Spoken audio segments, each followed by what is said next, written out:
Muy buenos días y gracias siempre a quienes se conectan desde las 9 de la mañana con tanta puntualidad para tener nuestro cuarto, sí, ya nuestro cuarto encuentro ya del curso que están ustedes llevando, ya casi avanzando en estos cursos del diploma, que ya nos queda mucho poco esfuerzo para cada uno de ustedes para que concluyan con éxito este diplomado, que creo que nos hace bien a todos como reflexiones personales. Vamos entonces a compartir pantalla y empezar siempre haciendo algunas reflexiones personales. Como ustedes saben, es uno de los temas más importantes en esta formación alrededor de la educación emocional. Y vamos a mirar este pomito al cual cada uno intente llenarle esas emociones que consideran que esta semana han sido las que han estado con ustedes presentes. Y también cómo estamos llegando el día de hoy, que creo que eso también es bien importante. Entonces vamos a darnos un minuto para mirar si llenamos este pomito de emociones. Quizás preguntarnos cómo las hemos gestionado y cómo estamos llegando al fin de semana.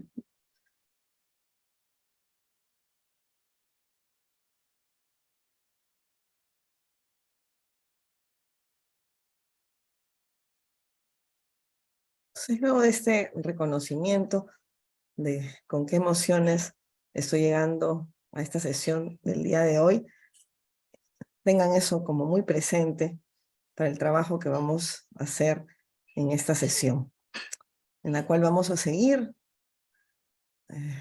mencionando muchas estrategias para el desarrollo de competencias emocionales y muchos temas también asociados a la revisión de conceptos. Vamos entonces a mirar qué nos ha llevado la unidad o el módulo 1 y el módulo 2 hasta este momento, qué contenidos hemos revisado, qué ha implicado a nivel de las sesiones que hemos tenido sincrónicas estas estrategias para el desarrollo de competencias emocionales y qué es lo que vamos a seguir avanzando para finalizar ya este curso, que la verdad, cada vez que empiezo a programar las actividades del día sábado, digo, ay, ya vamos una sesión más, ya vamos otra sesión más, y me parece mentira cómo vamos avanzando. Entonces, ¿qué hemos visto hasta ahora? Hemos vuelto a mirar el tema de las emociones, ¿no? Como cómo están presentes en nuestra vida cotidiana y cómo nos predisponen a la acción, ¿no? Hemos revisado, y el módulo ha revisado, contenido alrededor del vocabulario emocional, de su clasificación, ¿no? Entendiendo que las positivas y las negativas en ninguno de los dos casos son malas, en especial las negativas, sino que están presentes porque así somos los seres humanos. Hemos asociado y mirado este tema de las familias de emociones, y creo que todos hemos reconocido que nuestro vocabulario de emociones es como muy corto, y que hay tanta cantidad de emociones que la verdad a veces no sabemos reconocerlas. Luego el material habla del tema de la regulación emocional como un elemento presente, ¿no? Que desde el desarrollo de competencias emocionales tiene que trabajarse desde la niñez, ¿no? Y que nos permite, por así decir, la prevención, en el caso de lo que les plantea el curso, ¿no? De la regulación de la ira para la prevención de la violencia, y que está asociado a su primer trabajo. Entonces, hasta ahí tenemos muchos elementos, la verdad, que nos han vuelto a llevar a nuestro primer curso, el de fundamentos, ¿no? Y que nos han vuelto a hacer mirar con mayor profundidad la idea de a dónde debemos apuntar en el marco más grande de la educación emocional. Ahora, ya la unidad 3 y luego la 4, vamos a trabajar el tema de la autonomía emocional y sus competencias. Y todo el tema de competencias sociales y competencias para la vida y el bienestar. Con esta mirada, ¿no?, de lo que necesitamos para fortalecer las competencias emocionales.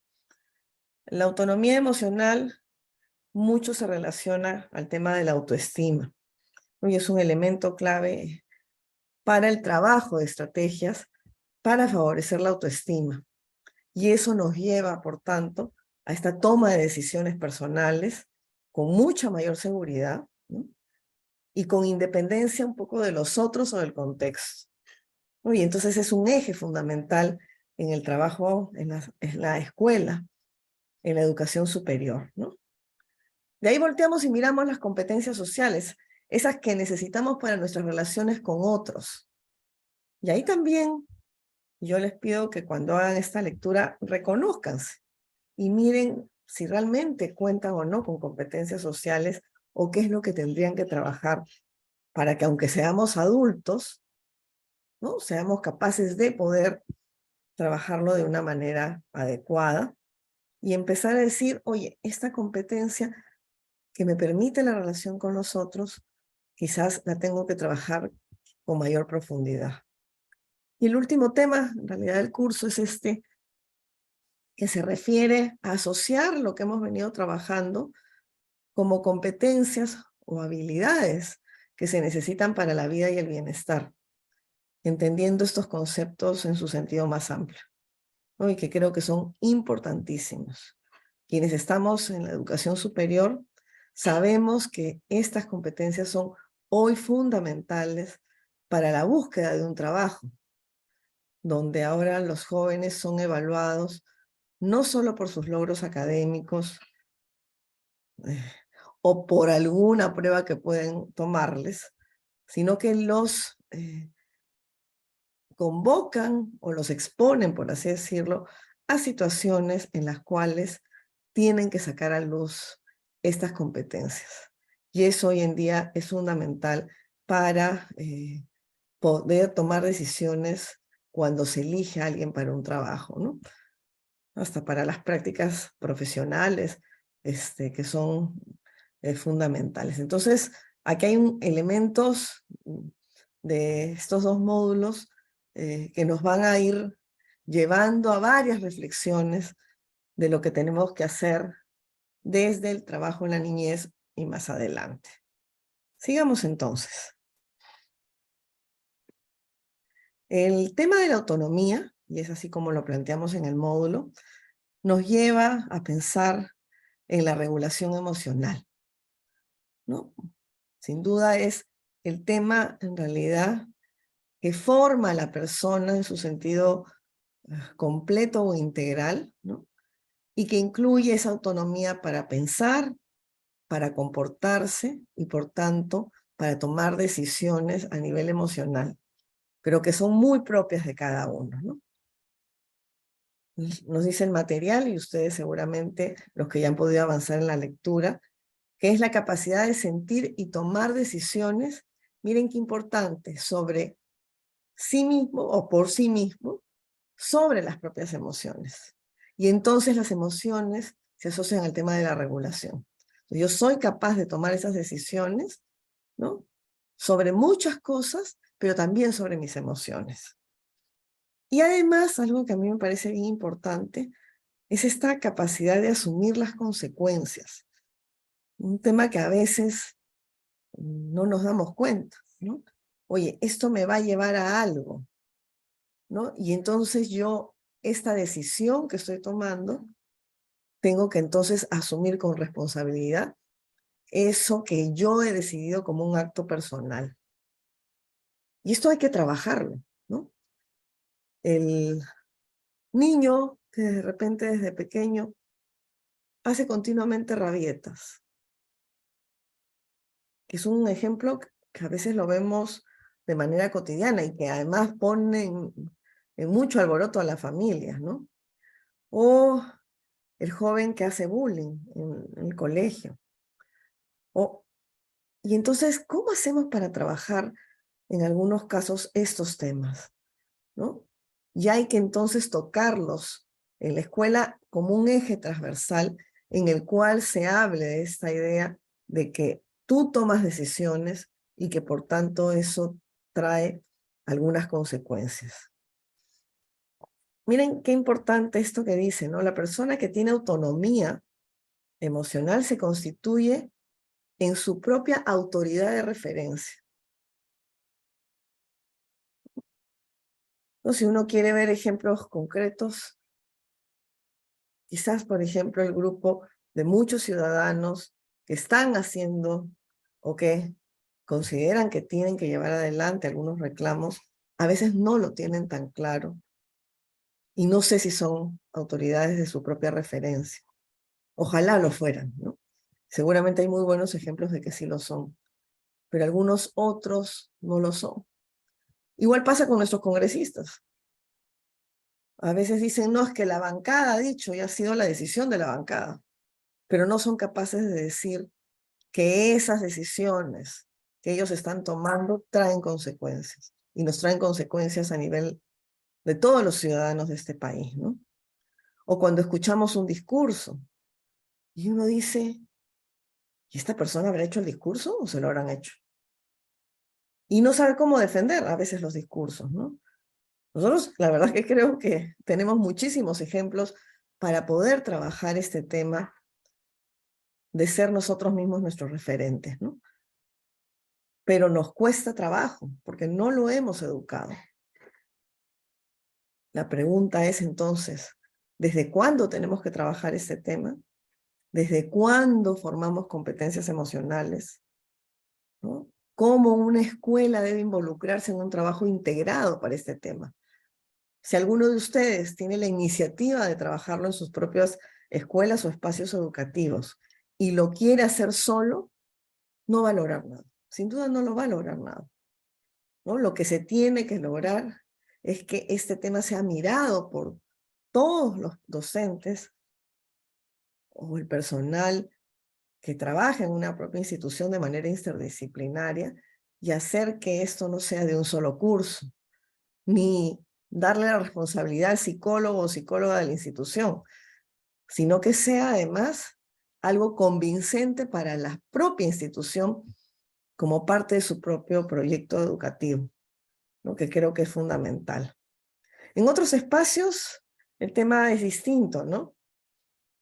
Yo siempre pienso los retos de trabajar estos temas en la educación superior, porque creo que ahí un área de bienestar puede alentarlo, pero tiene que lograr alianzas con facultades, porque si no, no hace el tema, ¿no?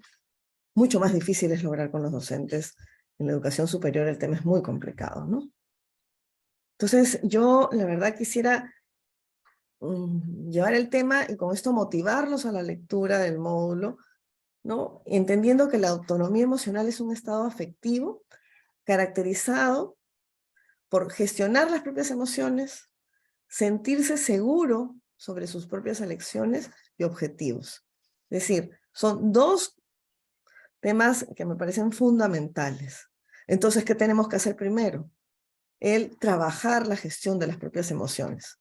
Y esa sería la tarea inicial en la cual debemos involucrarnos antes de pensar en que voy a trabajar una serie de competencias y digo, oye, pero esto no está resultando, porque no tengo éxito, por así decirlo, en mis estudiantes, porque quizás no trabajaste antes algunas cosas. Y recuerden que el autoconocimiento es el inicio de todo, ¿no? Y es algo que debemos mirarlo de esa forma, ¿no? Es difícil sentirse seguro con las propias elecciones.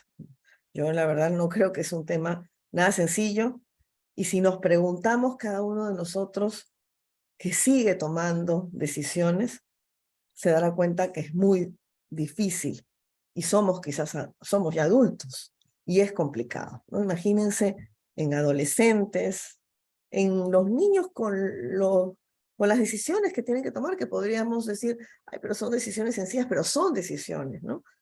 Y más aún si nos planteamos los objetivos, y estos objetivos de vida, ¿no? O tener un plan de vida, que también es uno de los elementos que hay que tener en cuenta, ¿no? Y que nos ponemos a pensar, no es nada sencillo y es hasta complicado. La autonomía emocional, y ahí yo vuelvo a decir que es complicada, ¿no? Y hay que entenderla en su sentido completo, ¿no?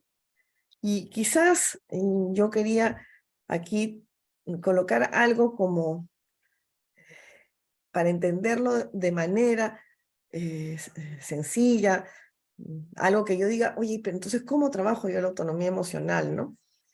Y es sin duda a través de la autoestima. Es la autoestima la que nos ayuda a lograr la autonomía emocional.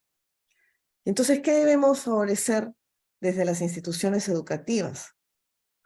Yo la verdad sí estoy convencida de que la actitud positiva es algo fundamental y es algo que yo no me cansaré de repetir que tiene que estar presente siempre. Y nos cuesta trabajo, por ejemplo, en el momento actual. Pero debemos tener una actitud positiva. No caminar y bueno, a los que somos más o menos contemporáneos, ¿se acuerdan de estos dibujos animados de los Picapiedras, donde siempre había uno que caminaba acá con su nube negra? Eso es lo que no tenemos que ser, sino que hasta en los peores momentos debemos tener una actitud positiva. Hay que mirarnos hoy en día. Hemos salido de una pandemia sanitaria mundial, con todos los costos que han habido. Pero nos hemos vuelto a ilusionar y hemos vuelto a salir, a reencontrarnos. Recuerden esos reencuentros maravillosos con quienes nos habíamos visto de repente 2 años, 2 años y medio. Y nos removió a todos, ¿no? Y una de las cosas que había alentar en esta época tan dura es esta actitud de esperanza. Y es una de las cosas que creo que no podemos perder de vista para trabajar el tema de la autonomía emocional. Hay que tener una imagen buena sobre cada uno, y eso lo podemos trabajar con nuestros estudiantes. Hay una estrategia que es muy buena, que es esta idea de en un equipo de 5 o 6 alumnos, o el aula dividida, o entre todo un aula, no lo sé. Cada uno pone su nombre y al costado algo que considera que es lo bueno de él. Y de ahí todos van llenando cosas de esta persona. No solo es una estrategia para mejorar las relaciones interpersonales del grupo, sino también para que cuando me llegue de nuevo este papel lleno de todo lo que los demás me han dicho, yo me mire y me reconozca. Y a veces no nos reconocemos. Y a veces nos olvidamos de todas las cosas buenas que cada uno tiene. Es una estrategia, la verdad, que vale la pena hacerla en las instituciones educativas. Otro elemento que debemos tener en cuenta es involucrarnos en actividades que nos motiven y que nos hagan sentir bien. Y creo que eso es muy bueno. Si yo, la verdad, me motivo haciendo algo que me entusiasma, por ejemplo, para mí me motiva la jardinería, entonces seguramente que involucrarme en esa actividad, que es personal, porque es una actividad muy personal, no solo me hace sentir entusiasmo porque de repente el domingo en la mañana me dedico a mis plantas, sino que me hace sentir bien. Y eso está asociado también a la actitud positiva. Y es algo que de repente a mí me gusta. Es a mí. De repente alguien te dice, oye, qué locura estar todo el día regando plantas. Bueno, pero a mí me motiva y a mí me gusta hacerlo, ¿no? A mí me gusta mirar mis plantitas, cortar hojitas, lo que fuera. Pero cada uno de nosotros tiene que encontrar esa actividad que disfruta y que es solo única, ¿no? O sentarme una tarde a ver una película, una comedia, lo que fuera, ¿no? Y creo que eso también hay que reconocerlo en los estudiantes. A veces hacemos el formato de que todos hacemos lo mismo. Y creo que estamos más que convencidos que no es así, ¿no? Y desde hace algunos años en la educación y en la psicología se ha hablado de estas habilidades que cada uno tiene diferenciadas y que entonces nos hace ser seres humanos distintos. Y no podemos aprender de ninguna manera de la misma forma. Y aprendemos de distintas formas. Y el educador en especial tiene la tarea de mirar a sus estudiantes como únicos y de ser capaz de dar oportunidad para que un mismo tema se pueda aprender de diferentes maneras.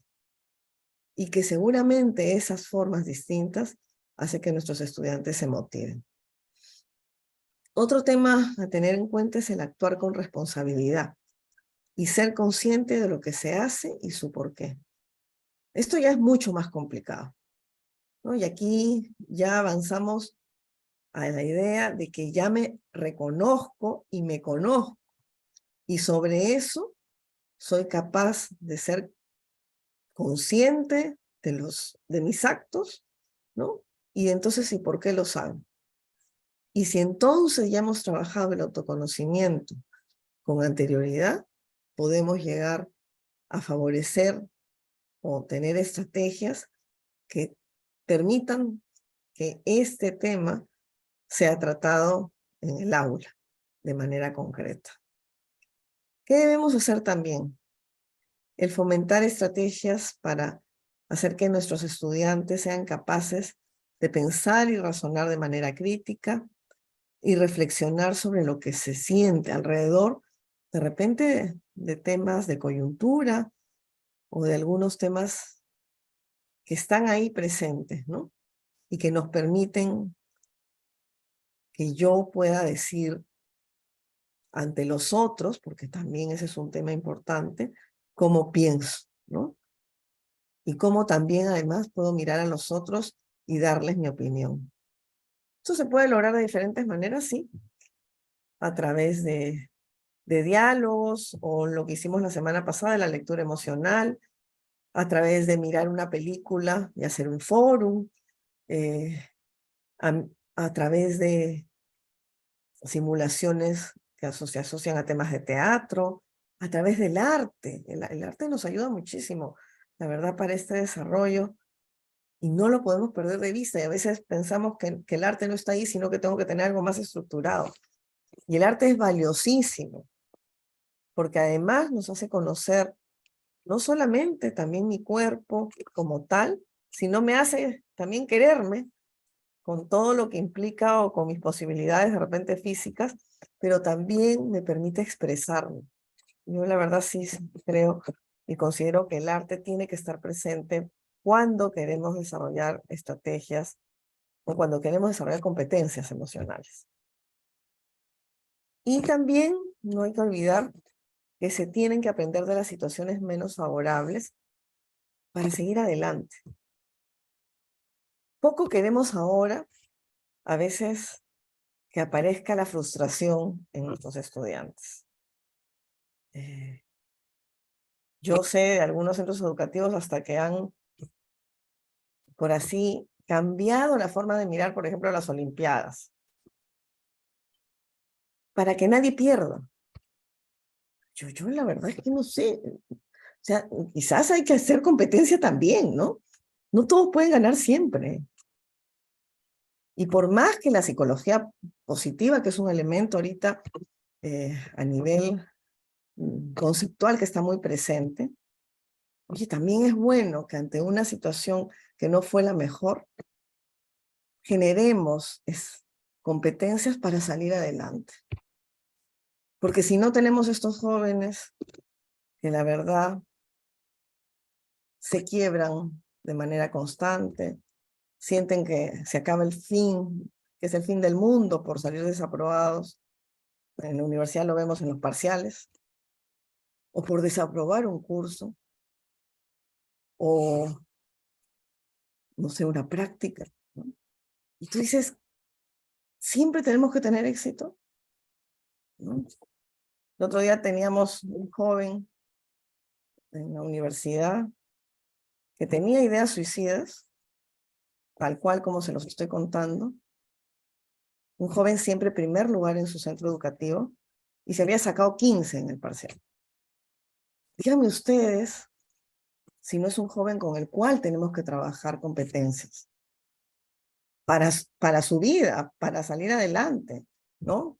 Y para lograr que de una situación que él consideraba absolutamente desfavorable, porque sentía muchísima frustración, porque él nunca se sacaba un 15. Oye, trabajemos con él otros temas alrededor de lo que implica sacarse un 15, porque seguramente su vida está en realidad llena de presiones innecesarias, ¿no? No siempre se gana, no siempre tenemos que manejar esta regulación de emociones, ¿no?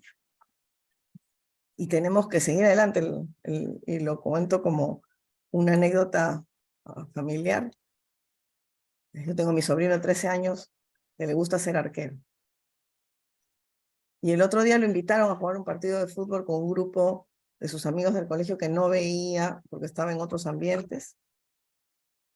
Y juegan contra un equipo de fútbol que siempre se veía, muy ordenado, que era un equipo, mientras ellos no se juntaban de vez en cuando. Les ganaron 15-3. ¿Ustedes se imaginan la frustración de pensar que a ti como arquero te metieron 15 goles? Es muy fuerte, ¿no? Y mi hermano me contaba la frustración inmensa. Es más, había dicho que nunca más quería jugar, ni ser arquero, porque no podía soportar la idea de que le metieran 15 goles, ¿no? Y en esa idea, por ejemplo, no se reconocía, solo reconocía lo malo que había sido él, y no reconocía que no tenía una defensa, que había habido alrededor muchos otros elementos. Y como yo les dije a mi hermano, tiene que entender que la frustración está ahí, y eso es bueno también para él, en esta idea de ir creciendo como adolescente, ¿no? Y a veces no queremos que pasen eso, ¿no?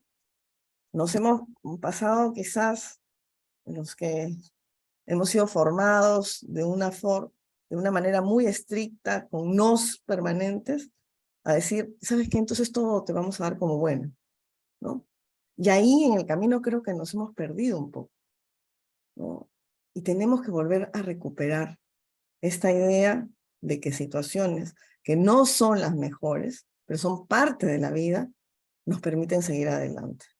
Y creo que eso para cada uno de nosotros va a ser importante.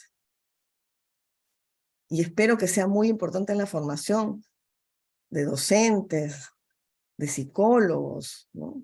Que están muy involucrados en la tarea educativa, ¿no? Porque si estos jóvenes que están en formación no son capaces de tener frustraciones, no sé cómo van a ser de profesionales, ¿no? Y entonces sí habrá que mirar, y es una tarea que me imagino en los centros de formación profesional también los tienen que mirar, y hay que mirar cómo ayudar a estos futuros profesionales y a quienes involucren algunas tareas educativas para lograr que sigamos adelante ante situaciones difíciles. Entonces, por favor, recuerden estas ideas que me parecen muy importantes para poder hablar de este tema de la autonomía emocional, ¿no? Como un elemento clave que tiene que estar ahí y que no lo debemos dejar de lado, ¿no? Y que no pasa solamente por hacer una actividad al semestre. Oye, trabajé autoestima. Así, ¿qué has hecho? Una actividad. Tú dices, una actividad. ¿Y con una actividad vas a lograr autoestima? ¿Y qué dicen los otros cursos? ¿Cómo volteas? ¿Cómo es la mirada desde otras perspectivas? Y entonces ahí es la apuesta de la escuela, ¿no? Es la apuesta de la escuela de manera general. Sigamos entonces. Yo les he traído hoy 2 videos que quiero que veamos, y los cuales nos van a permitir hacer un trabajo luego en equipo, así que voy a empezar a compartir. No sé si hasta aquí hay alguna pregunta, algo que ustedes quieran mencionar o comentar, si alguien desea hacerlo. Sí, Elisa, te escuchamos. Gracias, Rocío. Me parece muy interesante lo que nos estás presentando y tengo una situación bastante importante con respecto a la autoestima. Estuve escuchando varios conceptos sobre la autoestima, porque realmente es bien fácil decir que es mirarse a sí mismo y tener una visión positiva de sí. Y entonces, en un podcast escuché a una psicóloga que ella manifestaba que la autoestima generalmente la definimos como cosas que hacemos, o sea, cómo funcionamos en la vida diaria, ¿no? Yo soy responsable, sé hacer bien las cosas, soy detallista, etcétera. Entonces, ese tipo de expresiones nos indicaba esta psicóloga que no tenía nada que ver con la autoestima, porque la autoestima no es lo que hacemos, sino quiénes somos. Gracias. Bueno, no he terminado de ver toda la saga de los podcasts porque, bueno, estuve haciendo varias cosas, pero esto me quedó a mí muy marcado porque generalmente en el curso de DPCC nosotros tocamos esto y empezamos, ¿no? Generalmente solemos empezar con eso de la autoestima y lo primero que dicen los chicos es eso, ¿no? Yo soy responsable, me gustan, no sé, hacer manualidades, no sé, empiezan a hablar de esa manera y hacemos la estrategia y la validamos con esas respuestas. Y continuamos y avanzamos y simplemente decimos es el amor propio y se construye a través de lo que dicen los demás y lo que yo pienso, etcétera. Entonces, y esto me llevó a mí a tener un conflicto cognitivo que lo tengo ahí y quisiera, no sé, si tú nos podrías brindar, no sé si en este momento o en otro, alguna bibliografía que nos ayude a deslindar este problema que es muy importante, ¿no? Gracias, Rocío. Ok, gracias, Elisa. Escuchamos a Jennifer. Hola, sí, buenos días. No sé si me escucha, Sí, Rocío. sí, sí, Jennifer. Justo lo que quería hacer dos comentarios, uno relacionado a lo que mencionó la compañera. Hay unos modelos en intervención que más que autoestima utilizan la palabra aceptación incondicional, ¿no? Que vendría a ser entendido pues como la autoestima, aunque ellos mencionan que la autoestima a veces genera mayor frustración porque o se malentiende, ¿no? El hecho de que solamente destaquemos nuestros aspectos positivos, ¿no? Entonces, cuando se habla de aceptación incondicional, es ese abrazo cálido que se da hacia uno mismo, entendiendo de que vamos a tener algunos puntos a mejora, algunos puntos positivos, etcétera, ¿no? Es abrazarnos tal y como somos, que también da un pie para hacer algún cambio en caso sea requerido. Eso en relación a ese punto. Y a otra de las cosas es que cuando estabas mencionando sobre sentirme bien realizando alguna actividad, etcétera, me hizo recordar a la teoría de autoeficacia, ¿no? Que de alguna forma también nos ayuda a entender cómo aparece la depresión y cómo también podríamos generar algunas herramientas para poder protegernos de algunos trastornos o de algunas situaciones complicadas, que básicamente dice, pues, ¿no? Que ante unas bajas expectativas de eficacia mías, altas expectativas de resultado y la alta valoración de los resultados, si es que yo no tengo este sentido de que puedo lograr que tenga antes, voy a caer pues en en una sensación de poca eficacia personal, ¿no? Que puede invitar a otras emociones, a otros comportamientos también, ¿no? Así que es importante sentirnos que somos capaces, buscar o plantear objetivos que podemos lograr y que también al mismo tiempo valoremos, ¿no? Es eso básicamente, Rocío. Sí, muchísimas gracias, Jennifer. Ya te voy a invitar para que nos des una clase, creo, de este tema. Muchísimas gracias. Y Elisa creo que nos ha planteado algo bien interesante, ¿no? ¿Cuál es la mirada que le damos al tema de la autoestima? Y yo ahí no quiero perder de vista asociarlo con autonomía emocional, ¿no? Yo, la verdad, si debo dar un concepto desde con mis propias palabras, hablaría del reconocerme, ¿no? El reconocerme tal cual, como soy, y como dice Jennifer, no solamente desde el lado positivo, sino con todo lo que vengo, por así decirlo, ¿no? Y así deberíamos mirar la autoestima. pero que nos lleve a la toma esta de decisiones, que creo que no debemos dejarla de lado. Yo buscaré información para Elisa, para poderles alcanzar. Le agradezco a Jennifer que nos haya hecho estas precisiones también, desde su manejo conceptual, porque creo que me parece bien importante no perder de vista esta idea de que somos un todo integral y que todo eso pues, nos lleva a tomar algunas decisiones y a querernos tal cual como somos también. La verdad, sin duda, es también el poder querernos tal cual como somos, ¿no? Como que venimos con paquete completo. Vamos entonces ahora a mirar estos dos videos.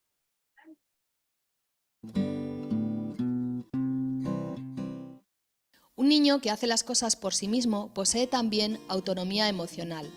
La psicóloga Alicia Banderas nos explica por qué autonomía física y emocional están unidas en los niños. La autonomía física está relacionada con la autonomía emocional. Es decir, ya los niños desde pequeños, y yo los encuentro ahora muy pequeñitos, ya quieren hacer las cosas ellos solitos, ¿no? Yo solito, yo solito. Y yo creo que es importantísimo a los niños no sobreprotegerlos, ni físicamente ni emocionalmente. Si ellos se pueden vestir por sí mismos, si pueden no luchar por sus propios retos, ellos ya te lo piden. Yo creo que siempre que no sea peligroso para ellos, creo que podemos ir soltando amarras para que ellos mismos tengan una sensación de confianza, es decir, yo solito puedo, yo solita puedo, lo logro y entonces puedo tener otro reto. Yo siempre les digo a los padres que a los niños hay que intentar moverles de su zona de seguridad.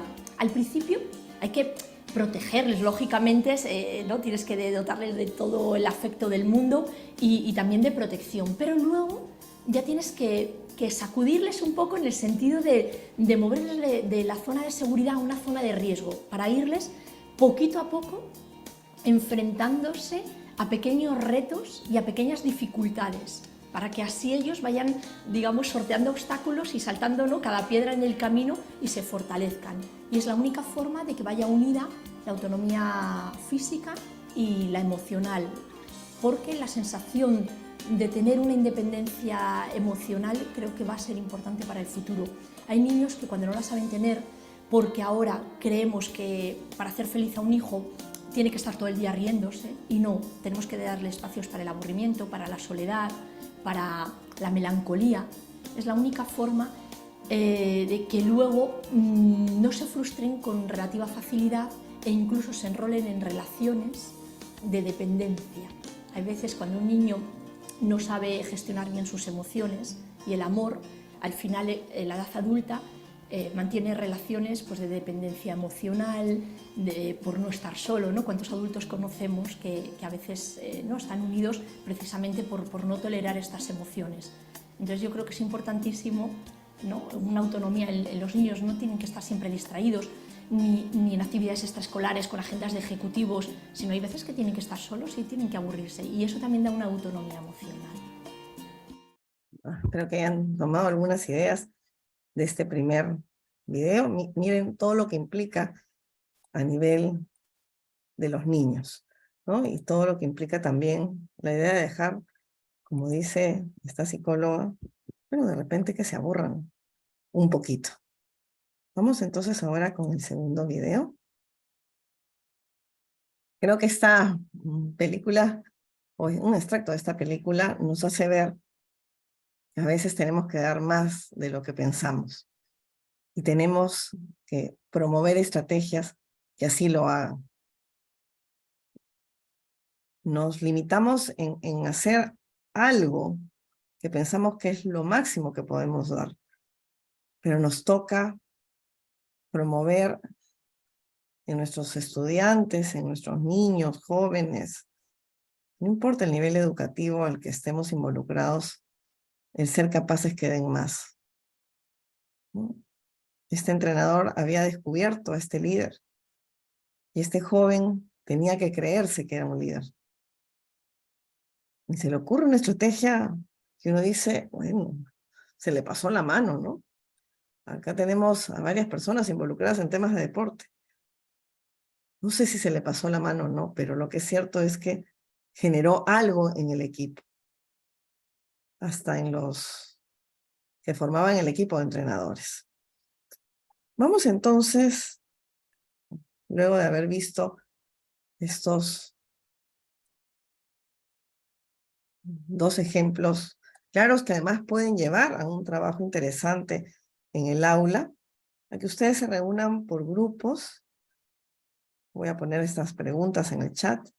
Comenten alrededor de los videos qué emociones han tenido, que puedan definir 3 beneficios de lograr la autonomía emocional, y les pido por favor que lo hagan en la adolescencia, y con esa mirada de la adolescencia, y si ustedes están trabajando con edades menores, también lo miren hacia la adolescencia. Recuerden que ahora la adolescencia está ampliada y que nos llega hasta la educación superior. Y que también definan 1 o 2 situaciones que pueden generarse en caso contrario. Es decir, si no logro beneficios para la autonomía emocional, ¿qué situaciones podrían estar presentes que nos llevan para lo contrario, ¿no? Y que no nos promueven el tema de la autonomía emocional. Entonces, a colocar las preguntas en el chat. Y nos vamos a dividir en grupos. Entonces los voy enviando. Vamos a tener unos poquito menos de 15 minutos, pero algo así de trabajo, porque quiero que ustedes puedan hacer las reflexiones y que se escuchen además. Y se hacen unos 15 minutos para regresar después aquí a la sala central. Buen trabajo.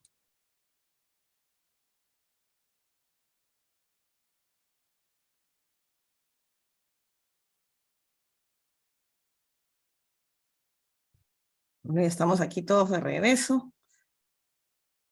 Entonces, empecemos a exponer. Empezamos con el grupo 2, de Carmen, Evelyn, Jacqueline, José Antonio, Micaela, Patricia y Silvia Montalbán. Buenos días, Rochi, buenos días a todos. Estamos compartiendo con los compañeros. Con sinceridad nos faltó la última pregunta, pero voy a compartir lo que hemos podido ir dialogando. Hubieron muchos comentarios en cuanto al video, ¿no? A los videos, y hemos también asociado con situaciones personales y demás, y ya luego, ¿no? Eso nos ha permitido darnos cuenta, ¿no? Esos 3 beneficios que nos permiten lograr, ¿no? A través de la autonomía emocional, ¿no? Y vamos a decir que, en primer lugar, ¿no? Nos permite afrontar situaciones adversas de manera asertiva, empleando variadas estrategias, ¿no? Que justo va de la mano con, ¿no? este curso, que también nos está ayudando a dotarnos de otras posibilidades para ayudar a quienes estén, ¿no? en nuestro entorno. Otro segundo, promueve también la resiliencia, una actitud positiva, que es muy importante hoy en día como base de toda competencia. Y tercero, que también nos permite reconocer aspectos de mejora y posibilidades de crecimiento, ¿no? Definitivamente que esto parte desde un autoconcepto. Ahora, la última pregunta nos hablaba, y ahí que nos quedaba un poquito pendiente conversar, dice, ¿qué situaciones podrían generarse en caso contrario, ¿no? En primer lugar, una persona no va a poder establecer relaciones saludables con su entorno, ¿no? Porque si, digamos, no hay una conciencia plena, ¿no? de las propias habilidades, del manejo de su inteligencia emocional, pues definitivamente le va a generar conflictos. Y también de su lado personal hay una dificultad marcada para desarrollar sus propias habilidades, y esto por ende le podría ocasionar también perder oportunidades de mejora personal, en un futuro también en su inserción laboral, en el ámbito educativo, en el ámbito familiar, etcétera, ¿no? Hasta ahí es lo que hemos podido compartir con los compañeros del equipo.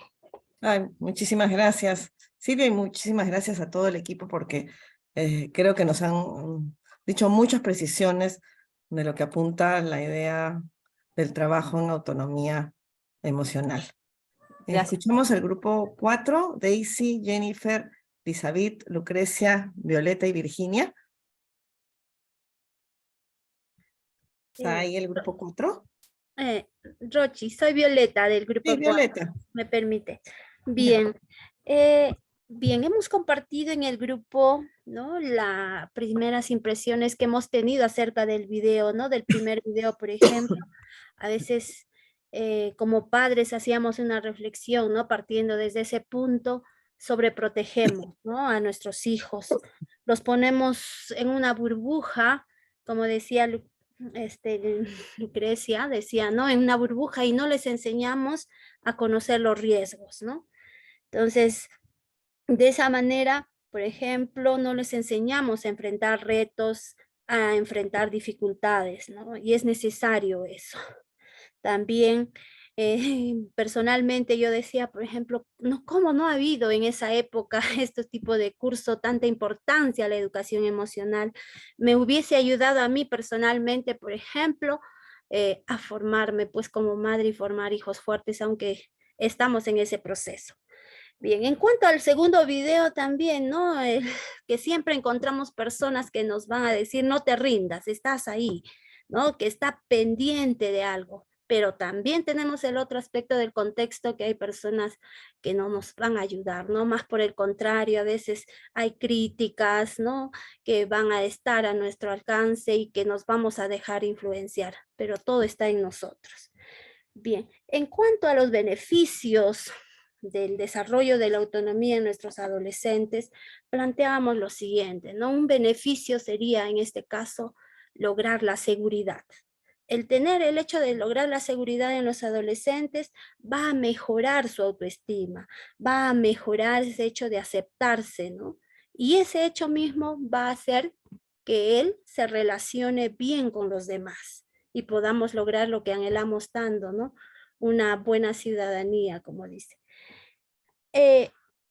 Ahora, en cuanto a si no logramos la autonomía emocional, ¿qué vamos a lograr? ¿Qué va a traer como consecuencia? Una baja autoestima, ¿no? Mucha vulnerabilidad, ansiedad, depresión, como estamos viendo.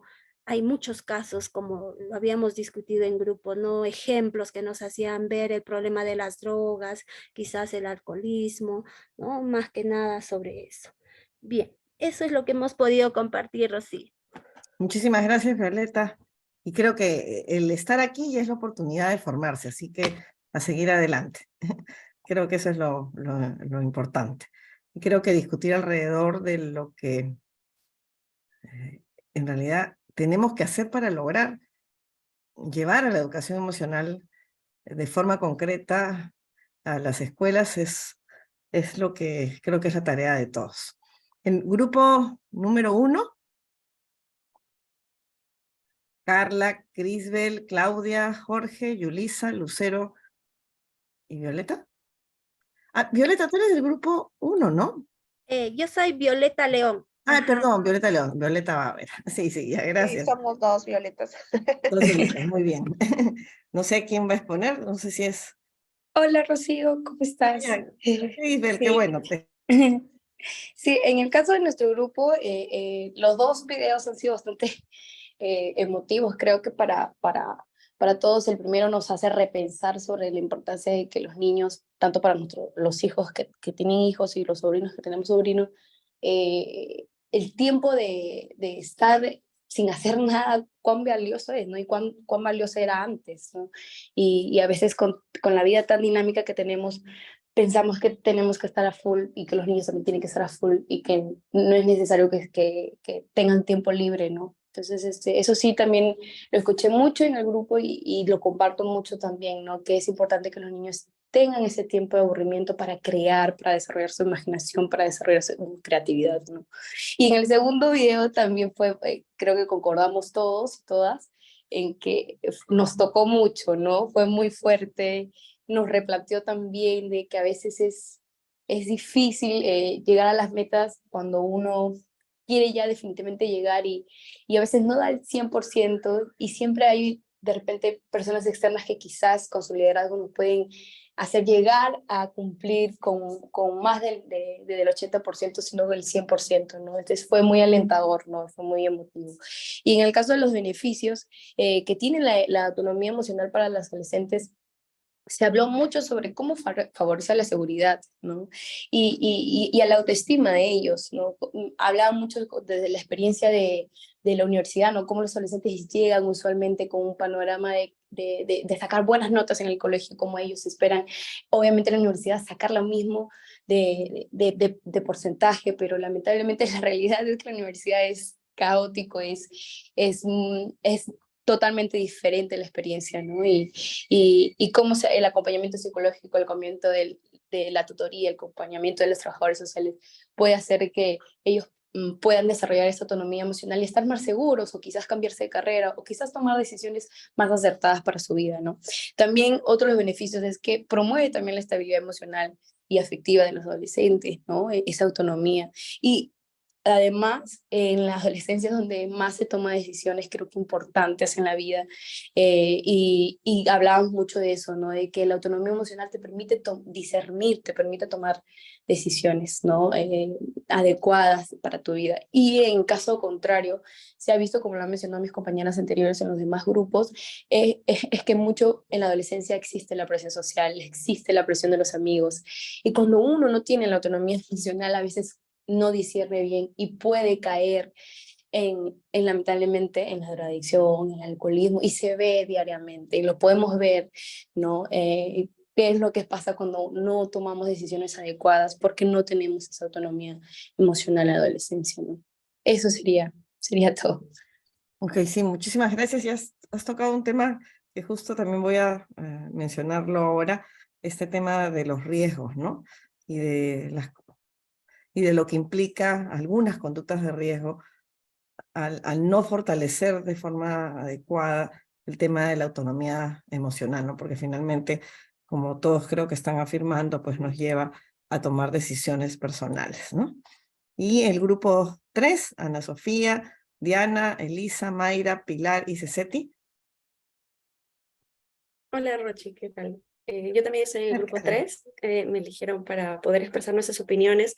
Empezamos nosotros hablando sobre los videos y rescatábamos también desde nuestra experiencia en el rubro de las emociones, que es frecuente escuchar, por ejemplo, a niños decir que están aburridos, ¿no? Con respecto al primer video.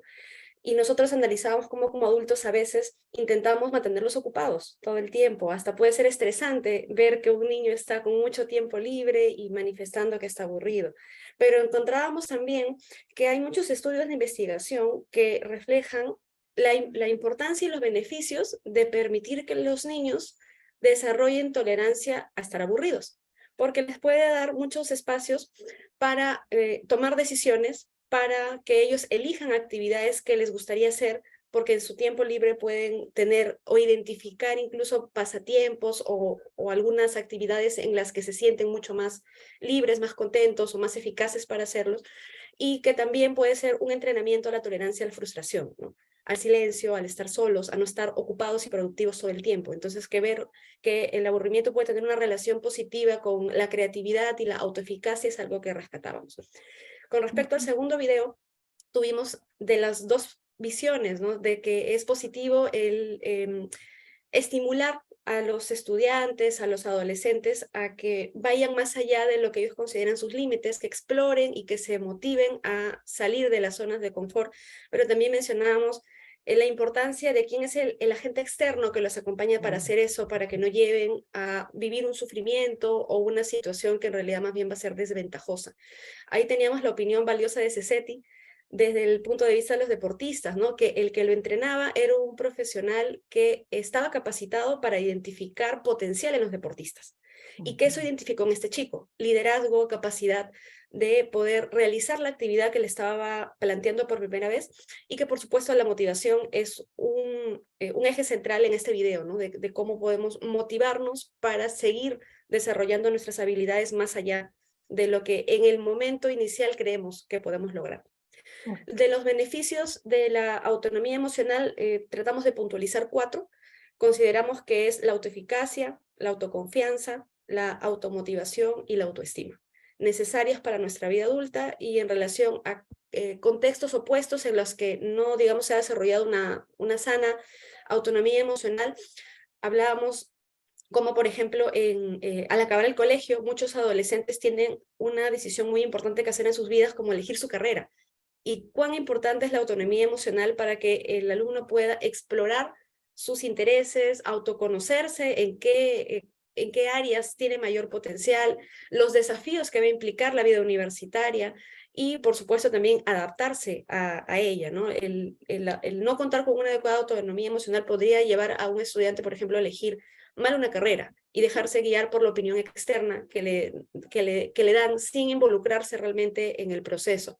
Podría llegar a un primer semestre en el que encuentra muchos temas que nunca antes ha visto y no lidiar con la frustración del proceso de adaptarse y quizá tener ideas erróneas sobre sí mismo, de que no es capaz de hacerlo, que mejor no se presenta a los exámenes o que mejor se retira antes de acabar siquiera el primer semestre, o no pedir ayuda por el temor de qué cosa pueden pensar sobre él, ¿no? O sus compañeros, otras personas. Entonces veíamos la importancia de la autonomía emocional en el contexto en que muchos de nosotros estamos, que es la educación y nuestro trabajo dirigido a los adolescentes y a los estudiantes en general.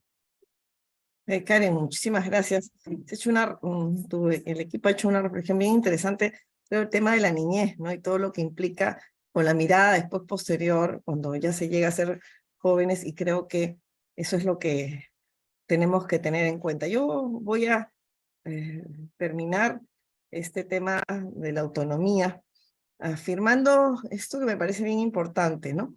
La autonomía finalmente nos debe llevar a esa capacidad para no sentirnos perturbados ante provocaciones del entorno. Entonces tú dices, oye, ¿qué significa esto, no? Implica entonces que yo sea capaz de tomar las decisiones y que no sea el entorno o personas alrededor que lo decían por mí. Finalmente es eso, ¿no? Es asumir lo que yo quiero de manera independiente y entendiendo el entorno en su sentido más completo, ¿no? Personas, situaciones, etcétera, ¿no? Y entonces a eso apuntemos cuando queremos trabajar este tema de la autonomía emocional y de lo que tenemos que llevar adelante, ¿no? Y aquí sin duda está metido el tema de la autoestima como un eje fundamental. Vamos a leer ahora, voy a leer este poema de William Henley. Él es un poeta que nace en 1849, sufre de tuberculosis, y ustedes deben haber, si es que han leído el material nos lleva a una persona que sufre TBC y le amputan una de las piernas. Y este personaje escribe este poema que está traducido al español de esta manera, dice: más allá de la noche que me cubre, negra como el abismo insondable, agradezco a los dioses, si es que existen, por mi alma inconquistable. Caído en las garras de la circunstancia, nadie me vio llorar ni pestañear. Bajo los golpes del destino, mi cabeza está ensangrentada, pero erguida. Más allá de este lugar de ira y llantos, frecuenta el horror de la sombra, que así la amenaza de los años me encuentra y me encontrará sin miedo. No importa cuán estrecho sea el portal, cuán cargada de castigos la sentencia, soy el amo de mi destino, soy el capitán de mi alma. Poema que en los años que estuvo Mandela preso lo acompañó, y vamos ahora a mirar este extracto de esta película Invictus, que hace relación exactamente a este poema. Dame unos minutos. Este extracto de este poema que nos lleva, la verdad, a hacernos varias preguntas. Yo lo he traído esto porque necesitamos seguir movilizándonos en realidad alrededor de estos temas. Espérense un minutito. Y porque seguimos, en realidad, tener recursos para poder trabajar con muchos de nuestros jóvenes que entienden que a veces no hay muchas alternativas para salir adelante. Vamos a discutir muy brevemente en grupos la idea de qué nos ha parecido este poema y cómo fue llevado en la película Invictus, que seguramente muchos de ustedes la han visto. Preguntémonos cómo creen que se sentía el autor cuando escribió el poema, cómo nos hubiéramos sentido en su lugar, y es muy fuerte cuando uno lee la verdad el poema. ¿Qué creen que quería comunicar el autor? Finalmente, sí podríamos decir que hay un mensaje que nos quiere dar el autor. Quizás más que irnos a grupos ahorita, yo les pediría hacer como una reflexión personal. Pregúntense estos temas de manera personal. Démonos unos minutitos para eso. Y preguntémonos qué es lo que queremos cuando nos preguntamos, oye, insisto en una formación de educación emocional. Implica también movilizarme de manera personal. El poema dice mucho, pero ¿qué dice para mí? Démonos unos breves minutos para pensar eso.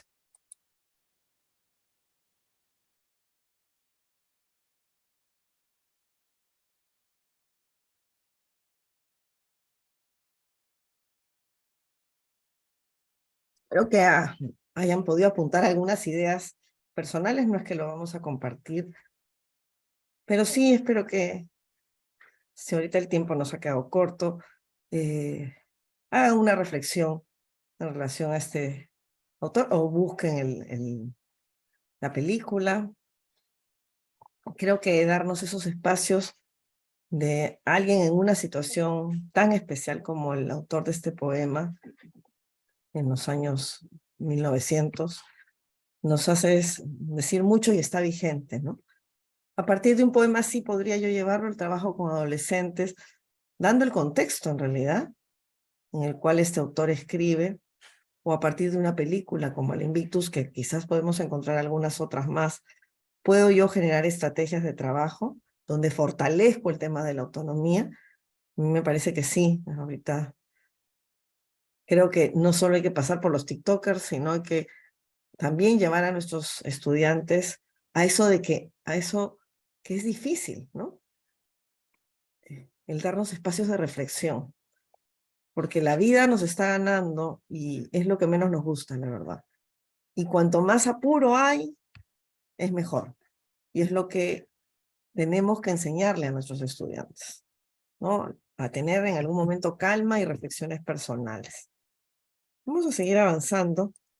Y yo quería traer este tema que me parece importante no perderlo de vista, ¿no? El que tenemos presente factores de riesgo, situaciones de riesgo y conductas de riesgo, y que están presentes en los contextos en los cuales nuestros niños y jóvenes se mueven, ¿no? Yo ponía esta flecha porque están muy interrelacionados, y en relación a los factores lo entendemos, y yo traigo aquí este concepto adaptado, ¿no? Que son esos elementos que tienen gran posibilidad de originar o asociarse al desencadenamiento de un hecho indeseable o de una mayor posibilidad de enfermar o morir. Un factor de riesgo evidente ha sido la pandemia, por ejemplo, ¿no? Y que hemos tenido muy presente estos últimos años, y está presente todavía. En realidad lo que pasa es que ya todos hemos como bloqueado el tema, pero que lo tenemos que tener siempre como un factor de riesgo, ¿no? Las situaciones de riesgo se presentan en esas circunstancias que ofrecen un riesgo a toda la comunidad o grupo social. El lunes pasado hemos visto este ataque de sicarios en Plaza San Miguel. Esa es una situación de riesgo evidente, porque a cualquiera que estaba cerca pudo haberle caído también algún tipo de disparo, ¿no? Y entonces esa es una situación de riesgo. Creo que podíamos mencionar muchas situaciones de riesgo que actualmente tenemos y que también tenemos que tener y que afectan todo nuestro desarrollo en competencias emocionales. Y las conductas de riesgo, que también están presentes, son esas actuaciones repetidas y fuera de determinados límites que pueden comprometer nuestro desarrollo psicosocial normal, por así decirlo, durante la infancia o la adolescencia, y que tiene repercusiones perjudiciales para la vida actual y futura. Dentro de este tema, creo que en otro momento vamos a hacer el trabajo en equipo, que es un poco asociado a definir en mi comunidad, y de repente ahí ustedes lo pueden de repente hacer un listado, ¿no? ¿Qué situaciones o factores de conductas de riesgo pueden afectar a su propia comunidad educativa? Sería interesante que hicieran ustedes ese ejercicio, porque creo que ayudaría a definir el concepto de conductas de riesgo, ¿no? Pero vamos a preguntarnos qué pasa en el contexto escolar, que creo que eso es lo importante, ¿no? Actualmente tenemos un contexto escolar en el cual existen, y no lo podemos negar, comportamientos violentos. Y además, en muchos casos, situaciones que propician la violencia, tanto entre estudiantes como docentes, y en acciones educativas que ocurren en la escuela o en otros espacios educativos. Esos tipos de violencia que se dan, a veces están dirigidas hacia alumnos, profesores o propiedades. Se pueden dar en las instalaciones escolares, a los alrededores del centro y en las actividades extraescolares. Y entonces eso es lo que está pasando y no lo podemos nosotros tampoco decir, no, en mi comunidad educativa no pasa nada de esto. Esto es lo real. ¿Seguimos? Entonces tenemos que en la escuela se dan algunos tipos de violencia, ¿no? Y entonces es un tema que tenemos que resolver también, ¿no? Yo puedo trabajar un excelente programa de desarrollo de competencias emocionales, pero no puedo dejar de lado lo que está pasando en mi propia escuela, donde puede existir agresión verbal, puede haber un lenguaje hostil entre los miembros de la propia comunidad educativa, hay agresiones físicas, hay violencia letal. Y todo eso entonces nos lleva o nos debe llevar a estar alertas y preguntarnos por qué está sucediendo estos tipos de violencia en la escuela. Un tipo de violencia que está presente y que seguimos mucho trabajando es el tema del bullying, ¿no? Y que está ahí presente. Yo creo que existen muchos esfuerzos alrededor de poder trabajar estrategias contra el bullying. La pregunta es si es contra el bullying o qué debemos hacer antes. Yo la verdad soy de las que me pregunto el antes, para no llegar al bullying, ¿no? Entonces, ¿cómo definimos estas conductas en realidad, ¿no? Como este hostigamiento repetitivo, porque es algo que es repetitivo, que ocasiona aislamiento y exclusión social de la víctima, ¿no? Y aquí estamos pensando en esa víctima, también tendríamos que pensar en el agresor. ¿Qué sucede entonces con esta persona que sufre acoso escolar? Se siente intimidada, se siente excluida, percibe al victimario como más fuerte. Las agresiones muchas veces son con mayor intensidad y suelen ocurrir en privado, ¿no? Yo quizás aquí agregaría algo, a veces son consentidas por el grupo de compañeros y compañeras en un aula, porque el victimario es mucho más fuerte. En realidad muchas veces son líderes, ¿no? Y entonces es mucho más complicado ir en contra de eso porque tienes al grupo o al popular que lleva adelante este tipo de cosas, ¿no? Por tanto, el bullying actualmente es un problema extendido en los colegios, en las escuelas, en los institutos, y tiene como principal aliado el silencio de la víctima, ¿no? Que calla por vergüenza o por miedo que se repitan las agresiones, ¿no? Y es algo con que no podemos dejar de mencionarlo porque está presente y es un tema que hay que tocarlo y hay que trabajarlo en toda institución educativa, y me parecía bien importante traerlo a la clase del día de hoy. ¿Qué es lo que deberíamos entonces preguntarnos, ¿no? El rol que nos corresponde llevar adelante, ¿no? ¿Qué interacciones debemos promover? ¿Cuáles son las valoraciones, en realidad, que deberíamos poner en juego? ¿Y cuáles son los valores que están predominando en esas interacciones, ¿no? ¿Y qué es entonces lo que debemos llevar adelante en el marco de la educación emocional para que exista esta palabra o esta frase maltrato cero, que nos debe llevar a muchas acciones en conjunto? Yo, la verdad, me ponía a pensar que no podemos dejar de lado el contexto escolar, el contexto educativo en general, ¿no? Y si bien el curso no está trabajando conductas de riesgo, teníamos que mencionarlo como algo importante porque está sucediendo y ustedes lo viven en donde están trabajando, ¿no? Con mayor o menor intensidad, ¿no? Pensaba que en la educación superior a veces no nos damos cuenta, y estoy segura que pasa también, pero es mucho más complicado, ¿no? En un contexto escolar, de una comunidad educativa, quizás hay que estar alerta de lo que está pasando y de ver a nuestros estudiantes como únicos y con qué tipo de comportamientos para estar atentos a cada uno de ellos, ¿no? Hoy la autonomía emocional nos está llevando a muchísimos retos. Yo creo que eso es lo que cada uno de ustedes deben llevarse de la clase de hoy, ¿no? ¿Cómo hago para trabajar este tema? ¿Qué estrategias debo llevar adelante? ¿Qué implica para mi comunidad educativa? ¿Cómo yo me veo haciendo ese trabajo, ¿no? Y creo que eso es lo que he intentado hoy día movilizar en cada uno de ustedes. Quería regalarnos hoy, al finalizar la clase, un espacio al cual he pedido a Paul Jiménez que nos acompañe. Y Paul, te dejo ahora sí para que tú nos ayudes a este momento para cada uno de nosotros como un regalo del sábado. Muchas gracias, Rochi. ¿Qué tal, compañeros? Hola a todas, todos.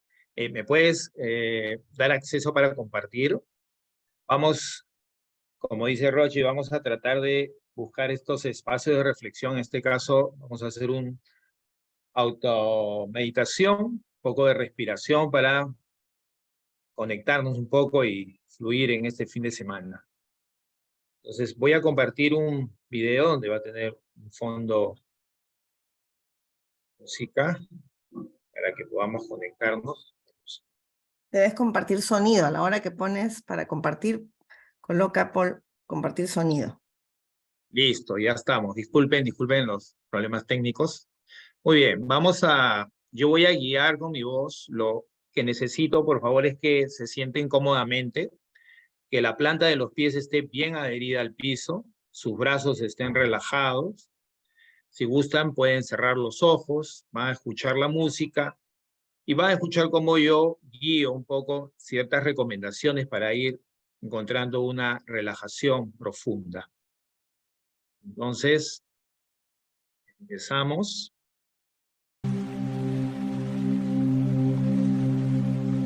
Cerramos los ojos lentamente y vamos a tener algo importante que tener en cuenta.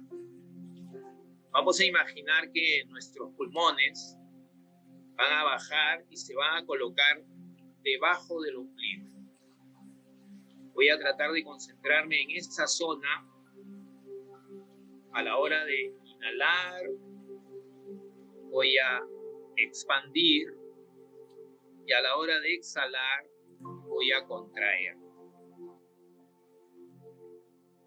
Voy a tratar de cerrar mis ojos profundamente. Significa que a pesar de que tengo los párpados cerrados y físicamente, corporalmente cerrados, voy a intentar que dentro también mis ojos se apaguen, se cierren. Voy a mantener mi lengua pegada al paladar, detrás de los dientes superiores. Voy a relajar mi mandíbula. Voy a sentir la yema de mis manos apoyada sobre mis piernas, o sobre mi escritorio, o sobre mi silla. Voy a sentir la planta de los pies adherido al piso desde el talón hasta la punta de los dedos. Voy a procurar mantener mi columna lo más vertical posible. Mi barbilla paralela al piso, mi frente relajada, sin ajustar las cejas. Una vez que ya tengo esta posición establecida, a través de la música, a través del sonido, voy a empezar a guiar mi respiración. La respiración va a ser por la nariz, no por la boca. Inhalo y exhalo por la nariz de manera profunda. Inhalo, expando mi abdomen. Acuérdense como si fuesen los pulmones. Exhalo, contraigo el abdomen, soltando todo mi cuerpo. Ahora voy a hacer un pequeño inventario desde la coronilla, desde mi cabeza, hasta los pies. ¿Qué voy a encontrar? Voy a tratar de detectar a través de un escaneo qué parte de mi cuerpo está generando mayor tensión. Una vez que encuentro dónde estoy generando esa tensión, sea en el cuello, en la espalda, en las manos, en las piernas, voy a tratar de disolver esa tensión a través de la exhalación. Una vez que detecto dónde está esa tensión acumulada en mi cuerpo, voy a respirar profundo por la nariz y a la hora de exhalar lentamente, voy a sentir que esa parte de mi cuerpo que está tensa va a empezar a soltarse. Va a caer esa pesadez producida por la tensión. Y mi cuerpo se va a empezar a volver liviano, suelto. Sigo respirando profundo. Debo procurar que la respiración sea suave, profunda. Cuando hablamos de profunda, significa que la respiración debe ir hasta mi bajo vientre, 3 dedos debajo del ombligo. Inhalo profundo, exhalo y mi cuerpo se relaja al máximo. Una señal para darme cuenta de que mi cuerpo se está soltando, se está relajando, es que siento mis manos un poco más pesadas. Procuro conectarme ahora con mi rostro y voy a relajar los músculos faciales, empezando por la frente.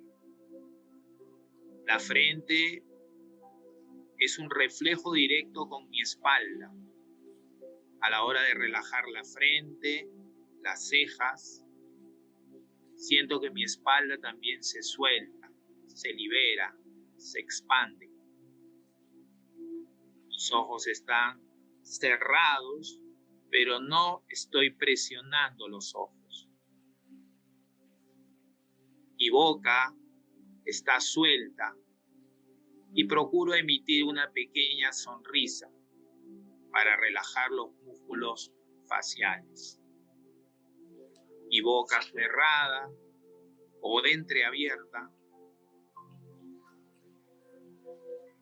y respiro profundo. Cuando exhalo, me relajo al máximo.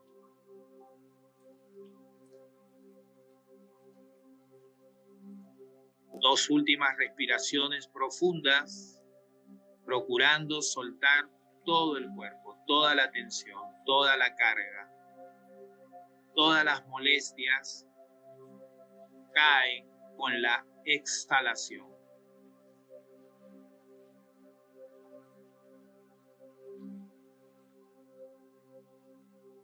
Última respiración profunda.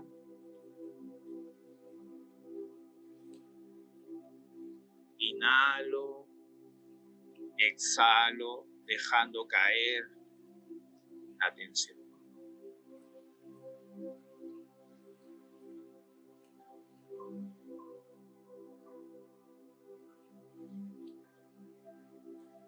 Lentamente empiezo a abrir los ojos.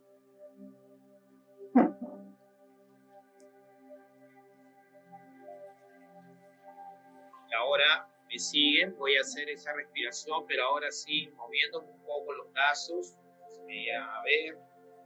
Pueden ir prendiendo sus cámaras si gustan para verlos. Empiezo a hacer con los brazos. Levanto los brazos y voy a poner mis manos encima de la coronilla, del punto coronilla. Y cuando bajo los brazos voy a exhalar, bajando las manos por delante. Puedo hacerlo parado, puedo hacerlo sentado. Nuevamente, inhalamos por la nariz, subo los brazos, exhalamos por la nariz. Cuando bajo los brazos, puedo ser capaz de sentir el peso de los huesos. Caen los hombros, caen los codos.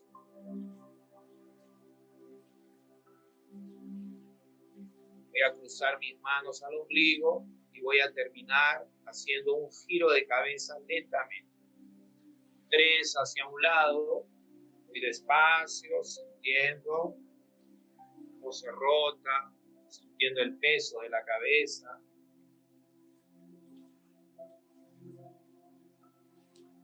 Cambio al otro lado, 3. Despacio, si hay molestia en el cuello, el círculo es pequeño, no es un círculo amplio. Adelante, pego la barbilla al pecho, hacia arriba, estiro el cuello mirando al techo. Una vez más, abajo, exhalo. Arriba, inhalo. Exhalando al medio, cruzo mis dedos, estiro bien mis brazos, mirando la columna, la base de la cintura, y llevando los brazos a los lados, trato de extender los dedos, mirando los tendones de las manos, los dedos, bien abiertos.